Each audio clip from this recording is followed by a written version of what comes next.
It was a simpler affair when the Olympic flame was last carried in Britain to open the post-war austerity games in 1948. Then athletes ran the torch through the night from Dover to Wembley. 64 years on, these St Dunstaners are two of 8,000 people who will take the Olympic flame to 95% of the population over 70 days.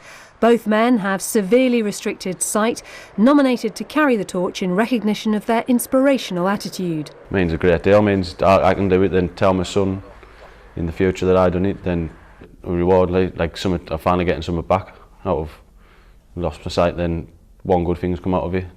You're part of something, that Olympic flame that never goes out, and you know, I'm not going to be an athlete, but to actually be part of this thing that happened, you know, nearly half a century ago in this country, and probably won't happen for another half century, if that.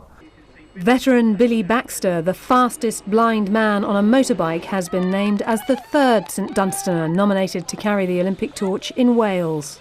Given that the criteria to be nominated to be a torchbearer is to be inspirational, it doesn't surprise me at all, because St Dunstaners are always very inspiring in the way that they tackle their visual impairment and face up to the challenges with such good humour and courage. It's 300 metres and I intend to milk it. Simon Brown was one of the first to be confirmed as a 2012 torchbearer. He lost one eye, most of the sight in his other eye, and has had 13 operations to rebuild his face after an Iraqi insurgent shot him 5 years ago. He came under fire while rescuing 6 colleagues in a broken-down armoured vehicle. It's been an uphill battle all the way. I've been able to meet a lot of other guys who've been through similar situations or have gone through similar losses, and you know, they've given me the courage and they've given me the sort of impetus to move on and not feel sorry for myself. Despite the extent of his injuries, Simon motivated himself to give talks about his experience to prisoners and troubled teenagers in schools. He now volunteers at St Dunstan's in Sheffield, helping other blind veterans back to independent living. And he started fundraising for military charities. Last year, he trekked across the Sahara. I can't fight with the boys on the front line anymore, but I can certainly do my bit back here to make sure that they get the treatment and respect and sort of care that they deserve.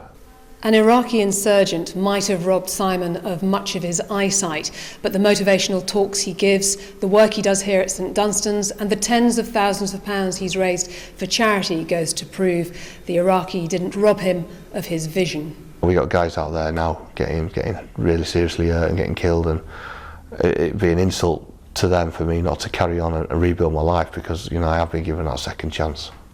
And the motivational speaking is going so well, he's talking to the England rugby team at their Six Nations warm-up camp.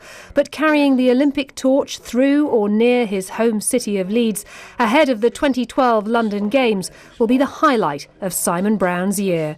Sue Kinnear, Forces News, Sheffield.